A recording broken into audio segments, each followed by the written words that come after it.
is essentially an invisible person. He is a creator deity who created the universe to have a relationship with one species of primate. Lucky us. and he's got galaxy upon galaxy to attend to, but he's especially concerned with what we do, and he's especially concerned with what we do while naked. Hi everybody, welcome back to my ongoing series, part 3, on refuting the critics of Christianity.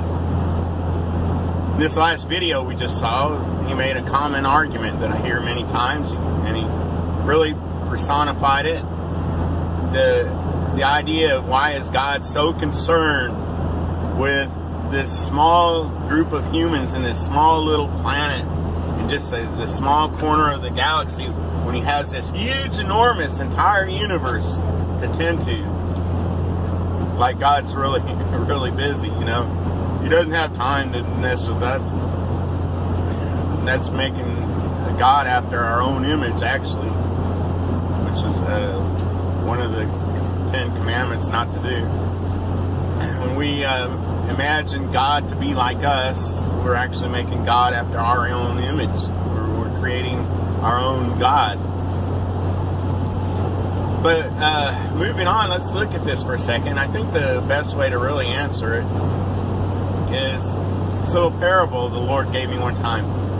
There once was this great and wise king, and what he did is he had many children. His queen had blessed him with many children. And his plan after they had reached adulthood was to move them all around him in surrounding areas and to have this whole area quartered off that would just be his children and children's wives and grandchildren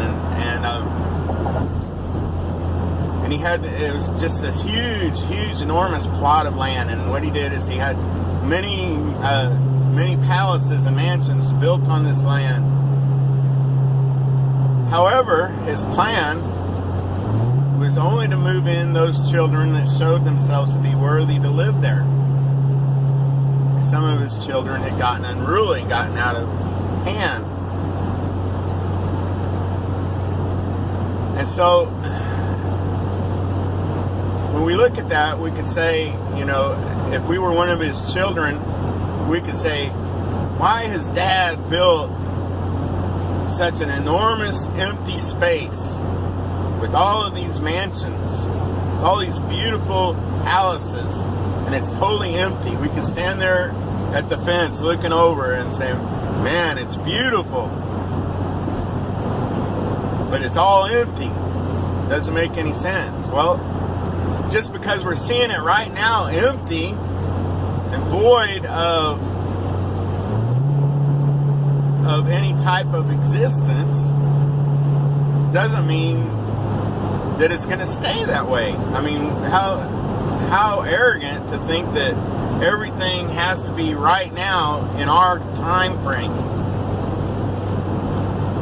And I believe when Jesus said, my Father's house are many mansions, but we're not so, I would have told you.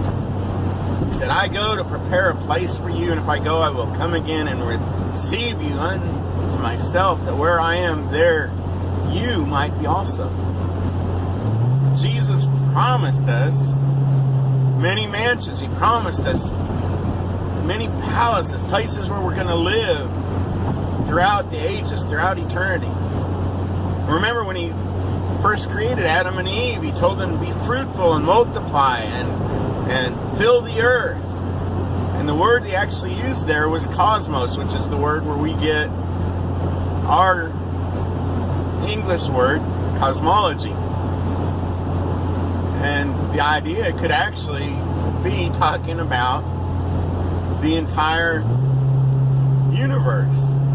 And you know, I can't prove this scripturally.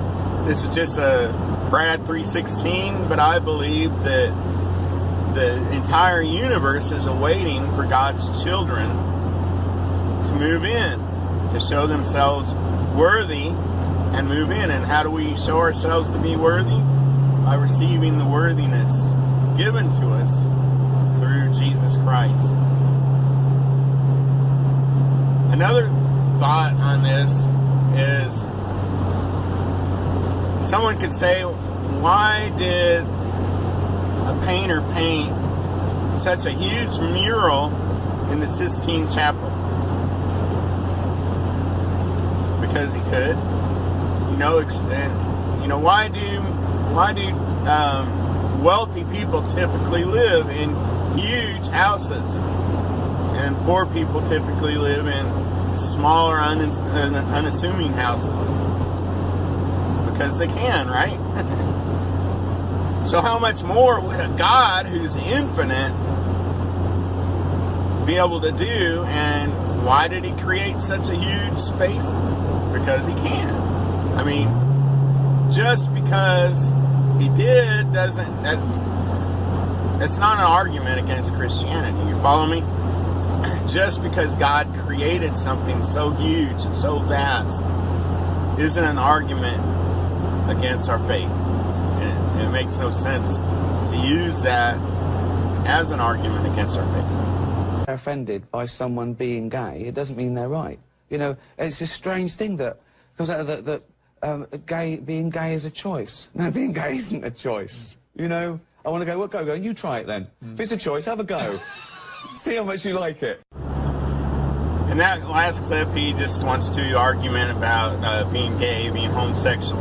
And he tries to make the argument that religious fundamentalists are offended by people who are gay. And I'll be the first one to say I am not the least bit offended. If you're gay, I love you in Jesus, and we can be best friends. I don't have no problem with you being gay, but if we're friends, I will tell you the truth. I will tell you what the Bible says about homosexuality.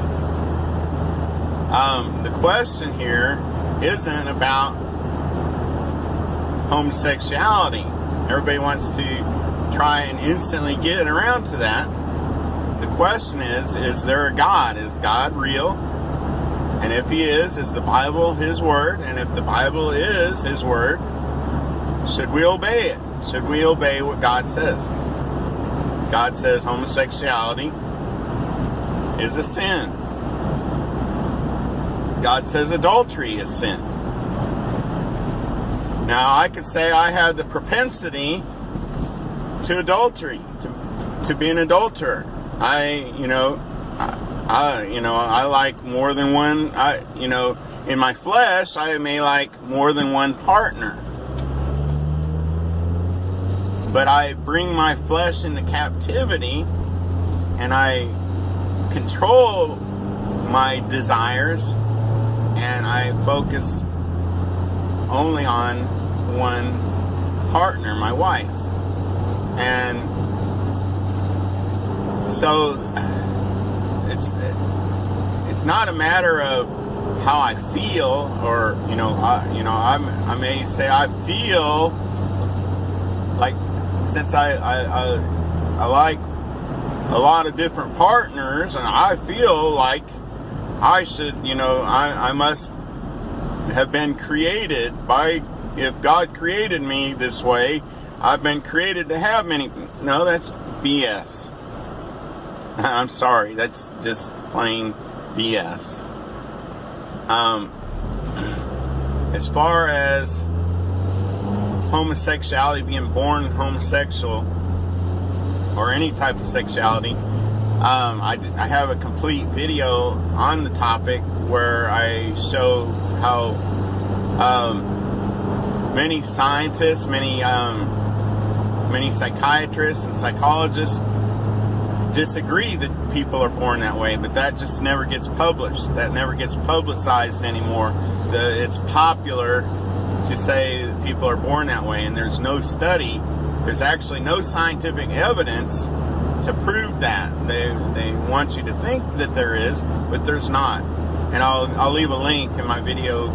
I'll leave a link in my video description below, showing you where you can go and see that. I'll present that evidence if you're interested.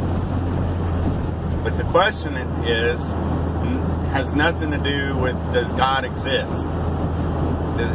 If if you could come up with, I'll put it this way. If you could come up with scientific, absolutely provable evidence that people are born with one type or another of sexuality that they have no control over whatsoever, like I have no control over the color of my skin. I was born this color. I can't make it any color. I might be able to smear some kind of something on it to discolor it. But physically, I am the color I am, and I can't control it. I have no power to control my color. And people want us to think our sexuality is that way, and the evidence doesn't show that. If God is real, His word is true, and I'm gonna say this. It might upset some of my Christian friends. If you make Jesus Lord of your life, you can be as gay as you want to. You heard me right.